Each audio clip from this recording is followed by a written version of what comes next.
Welcome, ladies and gentlemen, to a brand new story archive series covering Lupin Part 3 on Netflix. I'm your host, Mario Busto, alongside the other host, Zachary Newton. Welcome back. We're back. We started recording this series on Lupin about maybe 2 years ago, actually, maybe longer. Yeah. And we covered Part 1 and Part 2, back when we were recording out of tin cans with a string in between them.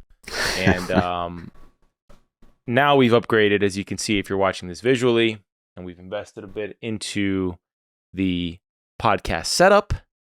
Through repetition, we've gotten better at entertaining.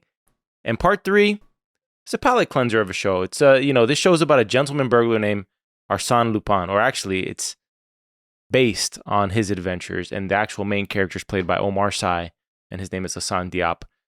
And he has an interesting story. So if you haven't watched Part 1 and Part 2, catch up and join us on this one. This is a lighthearted show. It's more up the alley of if you like James Bond and that sort of thing, a guy who has his own code of honor. He's kind of like Robin Hood in a way. Yeah. He steals, but he's not like a scumbag. And so we enjoy those shows over here on Story Archives. And we're going to be covering Lupin Part 3 week to week, dropping deep dive / instant reactions on Fridays, more than likely, but this week's a little later. On the housekeeping side of things, we are back up on all platforms. We're back up on YouTube. We're back up on everywhere that we were taken down from. We are clear for now, and we are planning to continue to expand and, spread our wings a little bit, make ourselves a little bit more resilient to the powers of big tech. And so we're dropping a newsletter tomorrow, expounding some of the things that are launching. We're launching on the channel tomorrow if you want to keep up to date with us and support the show. Speaking of supporting the show, we want to thank, who do we want to thank, Zach? We want to thank a couple of people. We want to thank Douglas for donating and supporting the show. And then we also want to thank Matthew for being one of the more consistent supporters of the show and hopping on to a monthly donation. So we really appreciate it. Anything that you do send in does help. It all goes to producing the show. So thank you very much. Yeah, thank you guys. And for those of you out there who don't know, you have an option to support the show. Obviously, we really never ask formally or anything like that. But if you like the episodes we produce, we try to keep up to like a 2 to 3 episode cadence Story Archive, so you know what you're getting. But we're strictly just putting out entertaining podcast content on the film and TV side as of now. We also have a Soapbox Business show if you're interested in that topic. That's maybe not for everybody. And I have some plans for that on Instagram and on other platforms coming soon with potentially some live streams. So we're working on some different things on all platforms, but we appreciate it. But you do have an option to support the show. It doesn't have to be as high as $10 a month. As some of you are supporting us with. You can go as low as 99 cents a month if you want. There's options for you to do so, but also stay tuned for tomorrow, Sunday, October 8th. We are dropping a surprise episode that we've been working hard on. We think you'll like it a lot. And we're dropping some news on where you can further support us and keep up to all of the news and updates from the Soapbox Network. And if you want to support monetarily, so please. But let's get into this episode. Zach, anything you want to add here? Let's do it. No, I think you covered the house cleaning quite a bit. I am happy that we are back into Lupin, though. I mean, we've had one hell of a run of some dark shows recently, so it's nice to have something a little more uplifting, a little more fun to watch. Been dark, man. It has been dark, man. It's been Foundation, it's been Silo, it's been Last of Us. It's crazy. I mean, Last of Us is on a different level of dark. White Lotus is dark as hell. That was dark too. Yeah, that's right. I watched Alice in Borderland, also dark. I mean, we need some joy, and Lupin, it does provide it. Now, the proper pronunciation of Lupin is Lupin, but I find that to say Lupin the entire series is going to be a little bit. I feel a little snobby when I'm trying to say it that way, right? Like, yeah, I feel like just for an American. Feels like that's not how we would pronounce the way it reads. Yeah. So it's Lupin on just reading it. So yeah, it could feel a little bit like we're going over the top. Like when I say the band, like Bon Iver, should be like Bon Iver, but it's Bon Iver. Yeah. Bon Iver. And I constantly get ridiculed for calling it the way it's supposed to be read. But I call it Bon Iver too. And I just it's hard to say Lupin, but I always try and catch myself. But I don't know. We'll see what happens during the episode. You'll notice throughout the series we'll bounce between Lupin and Lupin of our own self-consciousness. Yeah. All right. Let's roll. So let's get into the beginning of this episode. Really opens up with a 2017 flashback, right? Mm-hmm. To this theft of a national treasure called the Black Pearl, which supposedly ended the French-Tahitian War. Oh, man. And it's very valuable. This is not the pirate ship, though. Remember that. This is not, you always have to bring in a Pirates of the Caribbean reference on our shows, but this is a literal tiny black pearl that is a national treasure of France, or one of them. I did find it weird that it was being transported by one person. Yes, yes, one person, he's handcuffed to the box, and, man, if I was carrying something of that much value, I feel like I wouldn't be that gullible when it comes to, executing a plan. And just like, caller. I don't know who you are, but I'm totally going to go down to that subway. Change the plans, man. Like, unknown caller, I'm going to go down to this subway just because you told me to. And by the way, he turns around to look at Assane on the train. And there's a guy clearly standing next to him on a train that's empty, full of chairs. Yeah. You didn't notice the tall dude standing next to you? Uncomfortably with his hand close. on the railing? Like, uncomfortably close. But the theft actually doesn't pull, he doesn't pull it off. Assane does not successfully pull off the theft of the Black Pearl. He gets apprehended by some cops up top. And Lupin kind of seamlessly weaves in together past experiences that Assane has into the show. And they do it pretty masterfully in the first episode here. We saw that with several characters. An introduction to Bruno, a childhood friend of his from when he was a kid. As you know, if you've watched part 1 and part 2, Assane pretty much grew up by himself. His dad was framed for a crime he did not commit, and then he was killed in prison. His mother, either unaware of the father's death or whatnot, we find out, felt that it was better for Assane to grow up without him. And so Assane pretty much grew up for himself in the streets, fending for himself. And this season seems to be diving in a little bit more into his childhood and some of his mentors that he had growing up. But this episode really does show us, because the Black Pearl, he wants to use it as his comeback, as a way to kind of have one last big job and to help Claire and Raoul, his ex-wife, and his son, essentially kind of alleviate them from that societal pressure, right? Because he kind of gets hit with a couple of reality checks in this episode where he has this fantasy land of being able to live the way he does without hurting those who love him most. Yeah. And when he goes to visit Claire, he tells her, let's run away together. We can buy a place and get out of here. And she's like, what do you think we're going to drop everything for you? He gets hit with a reality check from her and from Benjamin, who's like his Robin, so to speak. Yeah, Robin to his Batman. I mean, Lupin is pretty selfish, honestly, in a lot of this. Like, I feel like he thinks he has the best intentions for everybody, but if you really sat down and thought about it for a minute, no, that's not the wisest thing to do. I agree with Claire. I wouldn't want to just up and move to some island somewhere that nobody knows who we are just to live outside of the cameras. That does not sound like a fun life to me. He does seem very Heisenberg-esque, right? Where, Walter White is constantly deluding himself into thinking he's doing it for his family.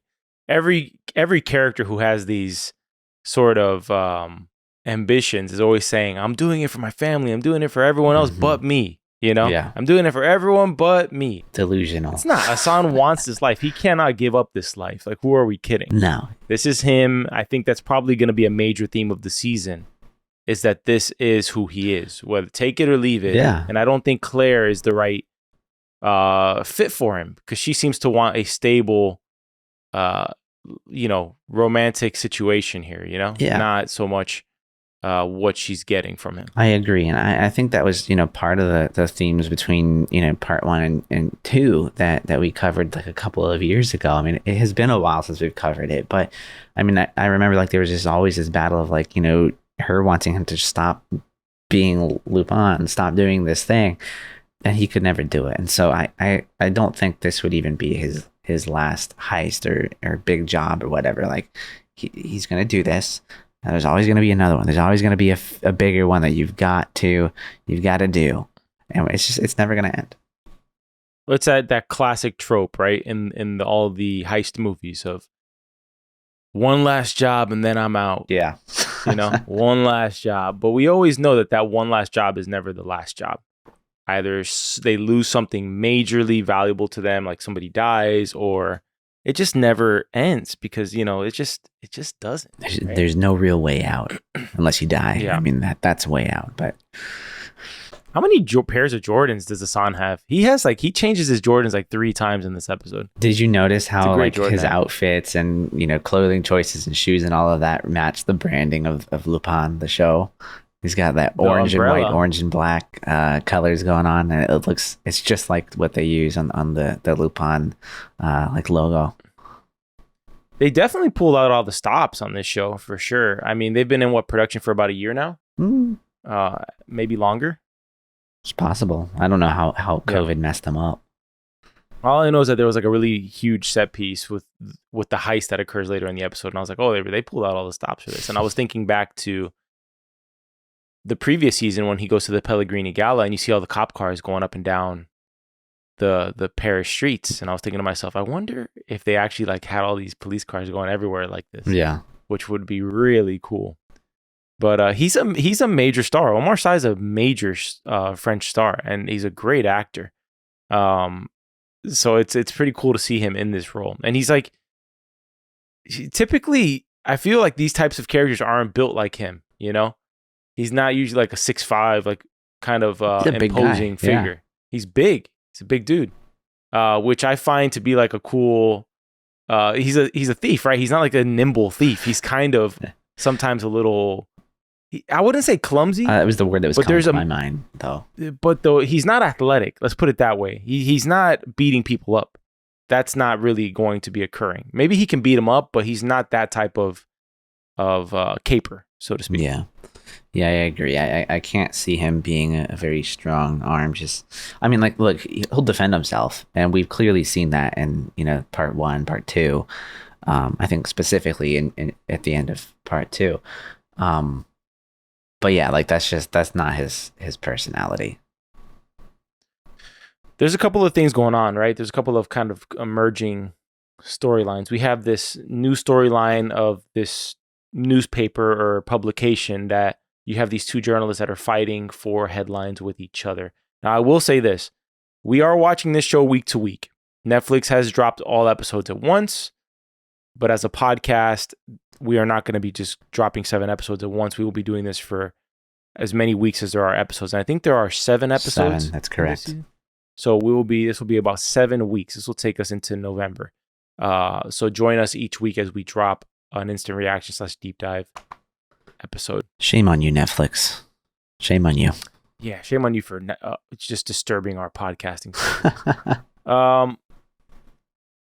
We don't. The cool thing about the show is that we're not in on the plan most of the time, and we're kind of uncovering it and trying to predict it as the show is going on. And so when we see Assane going to this jewelry store, we do know he's trying to steal the Black Pearl. We do know that, but that's about all they tell us, because as we see in this episode, he delivers a letter, and I figured,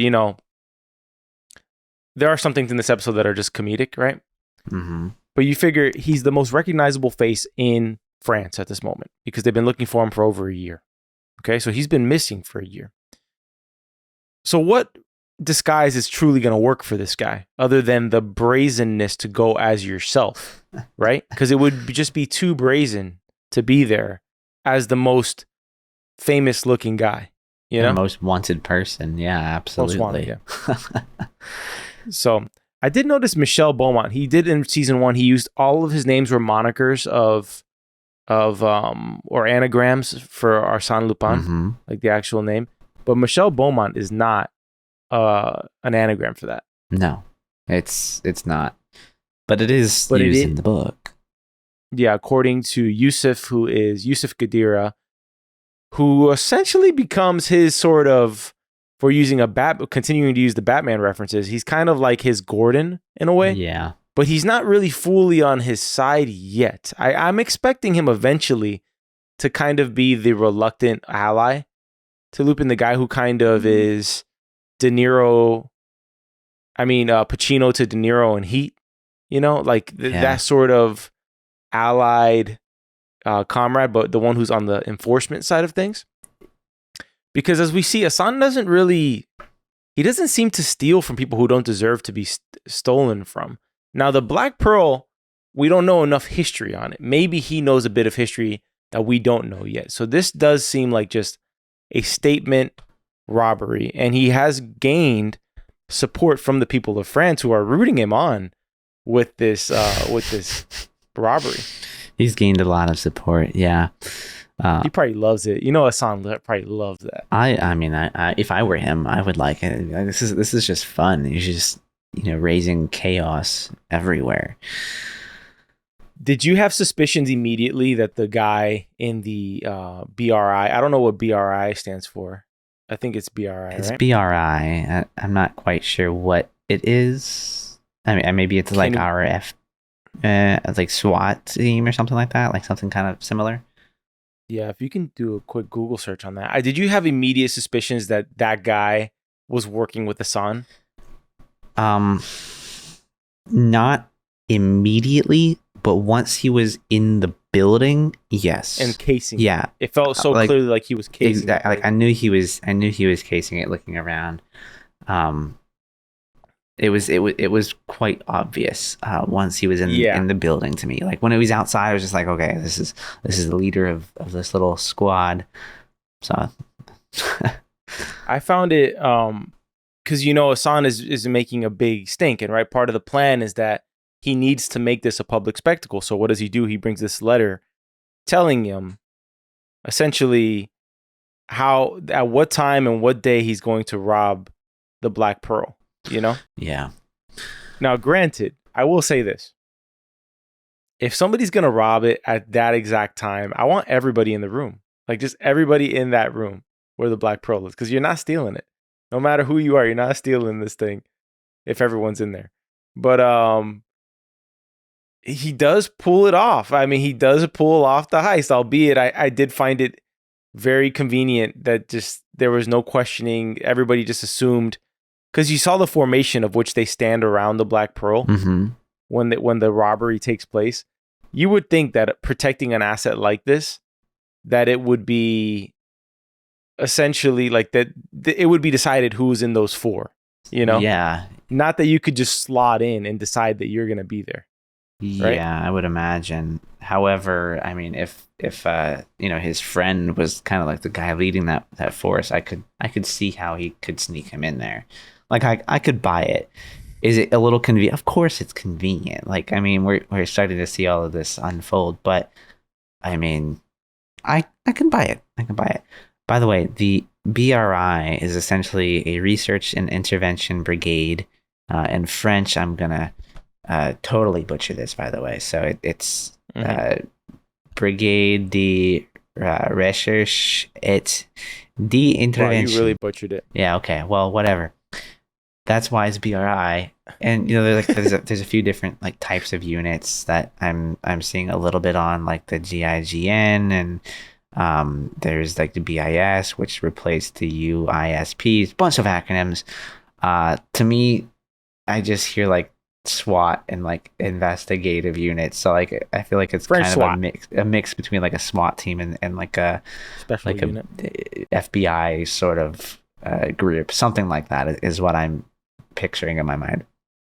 Yeah. I was happy to see flashback Assane and Benjamin back. Were you?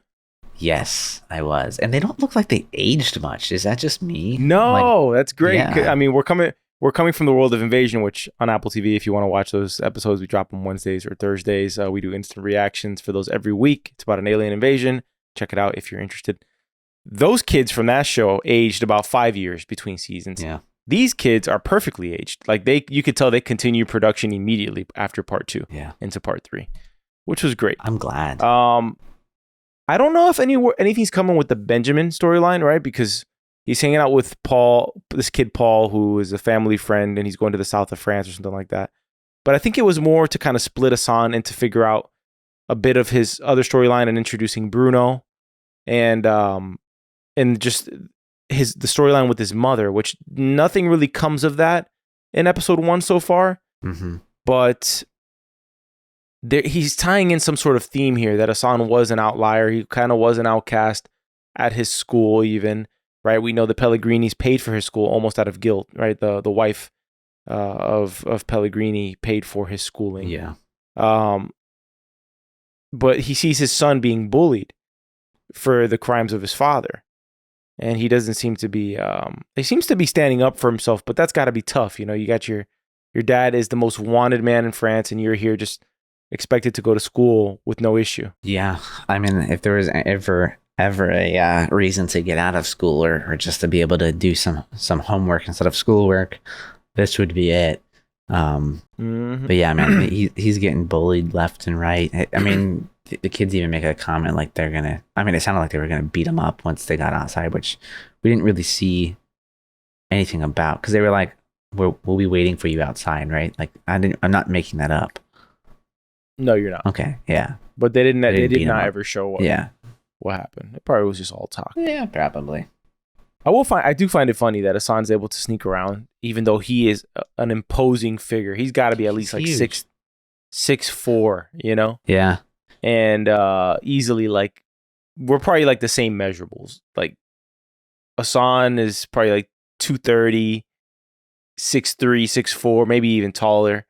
Like, this dude cannot sneak around like this. I'm sorry. Like, the basketball court is here, and the railing that Assane is on is maybe 20 feet up, 15 feet up. Mm-hmm. Like, your eye will naturally see a big figure just looking down with a hood on a school track. Yeah, you know, like, somebody's gonna notice him, yeah, man. Exactly. You know, I was kind of expecting, you know, when he saw how his son was being treated, I was expecting to get this scene where he's like in an alleyway and he beats up these kids, but beats up all the like, it's kids. It's not his character. Like, that would be too much of a dark turn for him. But I do think that there's got to be some element of like him helping his son defend himself and just, you know, like, resolve this situation with the bullies. Like, something does have to happen.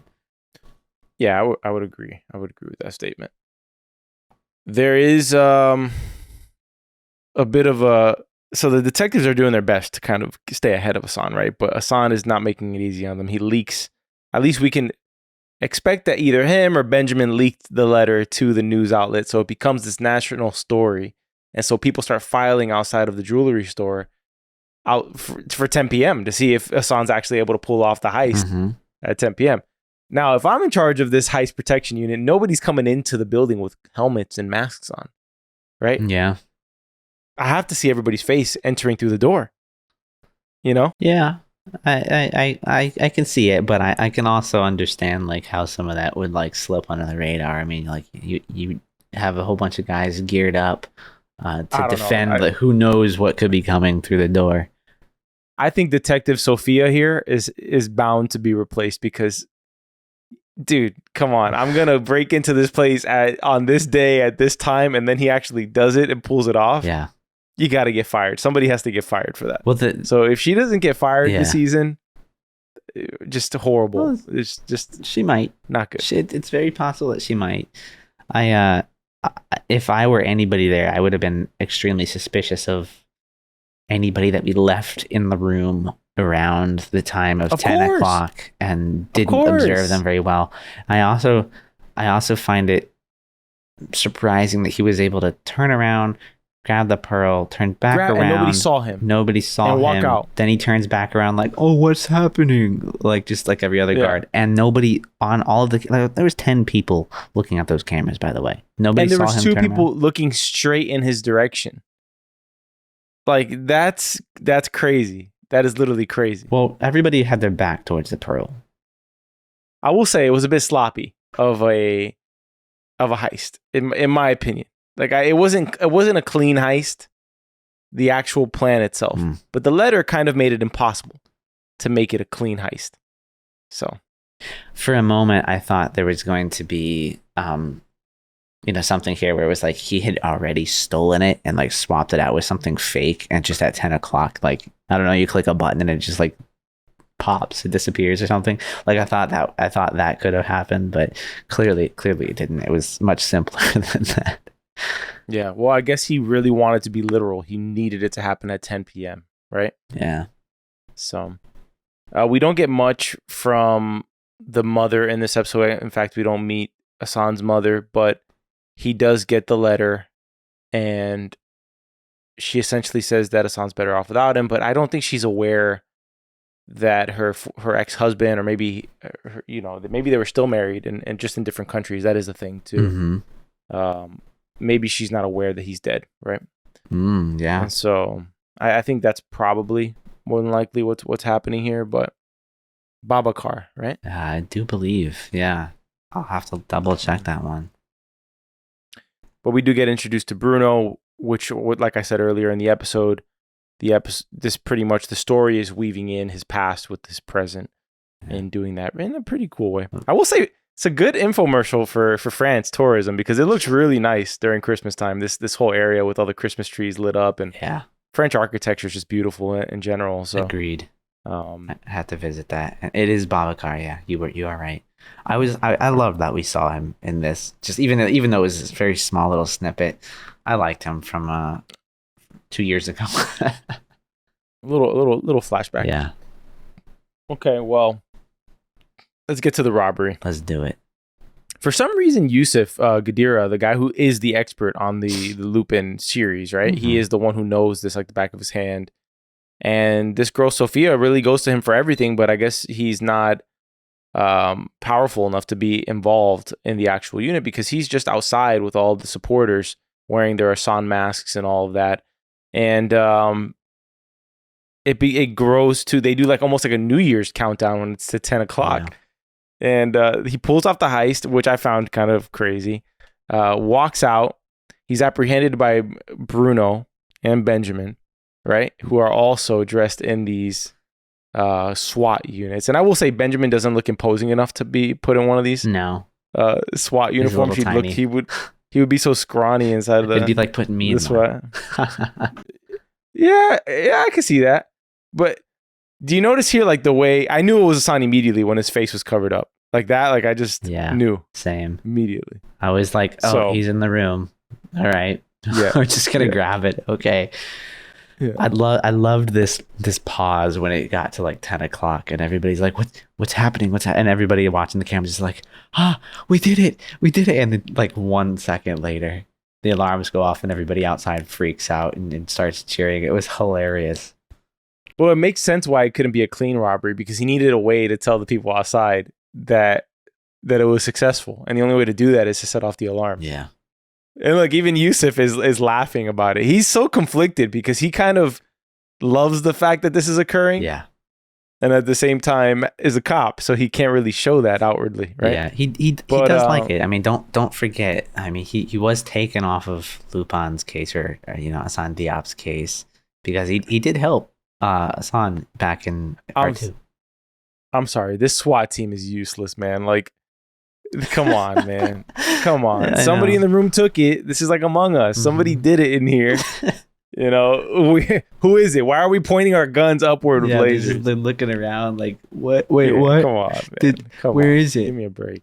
But he does get away. They do a flashback to how Bruno took him down on the staircase when he was a kid, and then it's like the same type of visual here where he's taken down.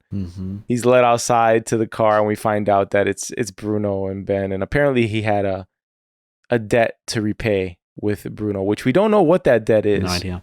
But this heist seems to be the way to get back. And I will say Bruno took a pretty big risk here, not wearing any masks or helmets or anything. Huge. I mean, his face is going to be everywhere. It's on like national television, I would imagine, right? Like everybody, like they could find him.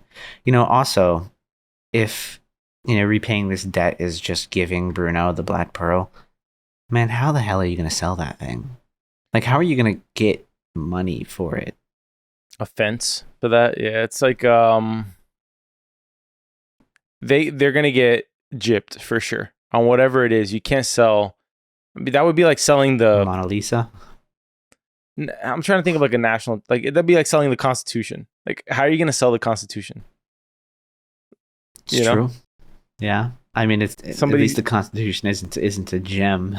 Yeah, but it'd be worth like it'd be worth a ton Yeah. if it was somebody actually legitimately buying it, which you can't. But to steal it and sell it, the buyer is taking on tremendous risk too. Yeah. So it's one of those things that it's at a major discount regardless. Maybe he'll go talk to Nicolas Cage and see what to do there for stealing a national treasure. Yeah, I've been wanting to rewatch that movie for so long and I haven't, but I really do want to go rewatch it. Bruno and Benjamin take him out. They get in the car and Assane tells him to, hey, let's meet up at the spot. What throws me off here is that of all times, Assane has decided that he's going to become a parkour specialist. And so he goes to the rooftops but I'm assuming it has to do with a plan. I'm assuming that he didn't just jump like John Wick falling from the Continental to the street. I hope so. But it made no sense to me in a way. Mm-mm. So whatever this is, I'm just having to assume like Sherlock Holmes or any sort of person who I think has a master plan. I'm assuming that he had there was something to this, that he was planning to be seen on the rooftops by the snipers and all of that, because he was in the car and he was getting away. So you could have just kept going. Well, he was also on the ground and he was getting away. There was no immediate threat. There was no real need for him to go up to the top. And so it was either something that was extremely stupid or, it was part of a plan. And the only part of the plan that I could understand is maybe it was like, I want a way to tell people that I'm not actually arrested, right? Immediately. And it's like, oh, he got away. But the whole falling... It did not feel intentional. It looked like I'm like, there's no way he's making that jump, and he tries, and he clearly doesn't. It looks like it looks like almost more than 4 stories. It looks like 6 stories, but he does hit like one of those cartoons. Like he hits off of an overhang or something. Might have cushioned his fall a bit. Yeah, I mean, he got. I knew the moment I saw him running, and I already said from the beginning of this episode, he's not an athletic guy. Like we saw him try to get away in season 1. And the way he got away was pure miracle that he got away from the hitman in season 1 when he jumped the wall and was climbing and jumping from roof to roof. But is that the way you would fall, by the way? Like, would you be able to kind of jump that gap? Like you jump the gap and you hit that thing. And did you notice that if you rewind it, like he hits the overhang of something? Well, he fell straight down and then it threw him to the other side of the street. Right, like he hits off one, hits the other one. It just feels like you wouldn't go that far to the other side. I don't know. I mean, it is about 4 stories. I could see that happening. It might be a little bit of a stretch to go that far, but imagine he died right there. Yeah, that would suck. The other thing though that makes me think that this was not part of the plan, man, is he's on the ground bleeding out. Did you notice that? Like he's got like a lot of blood seeping from underneath him. Of course, it could be something fake. But I don't think it is. I think this is potentially Assane getting a little older and becoming a little sloppy. I don't know. I truly don't know. And the absolutely wrenching part of this is that we're not watching the next episode until next Thursday. So we don't know what's going to happen. Because that's how we're doing it. We're not going to be like, when you listen to these episodes, we're not going to know what's happening on the next one. Mm-hmm. So if you want to listen to this episode if you want to listen to this podcast as a companion and join us on the journey, you can do that. Or if you just want to have fun and binge it and listen to our pods in between your watches, feel free to do that too. We're here for your personal use. But it is ranking number 4 in TV shows as of today on Netflix, which is great. But Netflix also just dropped a buttload of content, like a crap ton of new content that looks awesome. So I gotta dive into there and see all the new things that they added. But I saw Dune has been added now. Seems HBO has struck up a deal with Netflix because a lot of HBO shows are now on there. We're seeing stuff like the Sopranos movie is now on Netflix, and then something just dropped today that caught my attention. Can you go to the top 10? Oh, the Beckham documentary is fantastic. Yeah, I'm on episode 1 of that. Fair Play is number 1. I've been wanting to watch that. That just came out. I watched Casper yesterday. I rewatched the movie Casper. I guess that's new on Netflix. Hey, But, I watched it, but holds not up. on Netflix. It was fun. It was on TV like a day ago. It holds up. What else is on the top 10 here? We got Fair Play, Reptile, American Made. Which one is American Made? That's Tom Cruise? American Made. Does look like Tom Cruise, yes. He plays, what does he play? A drugs. Oh, I've been wanting to watch that. He plays a drug smuggler. Yeah. Yeah, I'm going to watch that. But all right, thank you all for tuning in. We hope you enjoyed Lupin Part 3, Episode 1. These episodes don't have titles, so they're just Episode 1, Episode 2, or Chapter 1, Chapter 2, yeah. Chapter 3, like the books. And we hope you enjoy it. Let us know what you think. Email us at contact@soapbox.house. Comment on the show. Spotify allows you to do so. We're also dropping this on YouTube. And as always, thanks for joining us on this journey. Zach, you're the more polished outro guy. Well, thank you for listening to this episode of Lupin by Story Archives. You can find this podcast anywhere you find podcasts, Apple, Spotify, and Google Podcasts. We are also on YouTube and Rumble. So links will be to that down below. You can visit a website at soapbox.house. Email us at contact@soapbox.house. And we do have a couple links in the description below, in addition to everything I just mentioned.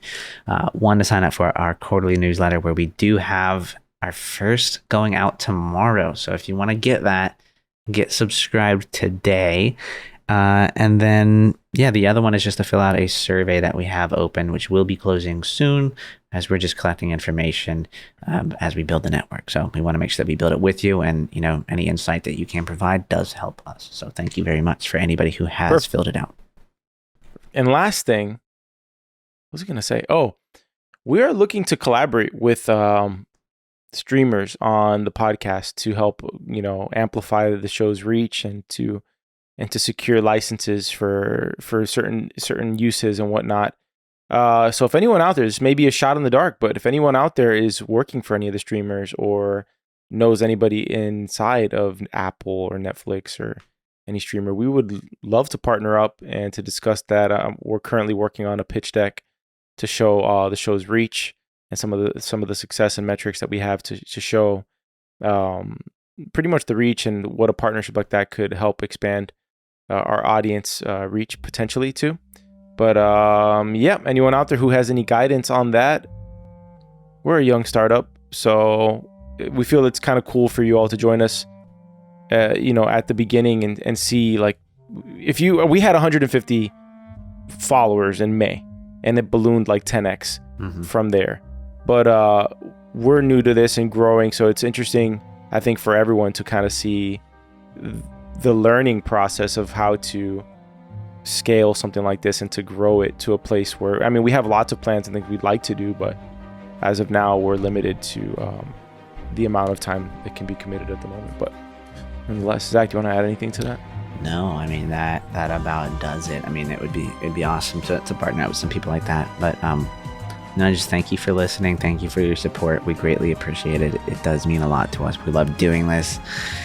So we love that you love it, and we love seeing your emails. So if you have any thoughts about Lupin that you want to share, go ahead and shoot us an email. Or if there's some other shows that you might want us to cover, let us know. I'm not saying that we're going to do it, but we like to know what the people want. So we got people have been clamoring for Severance. Yeah.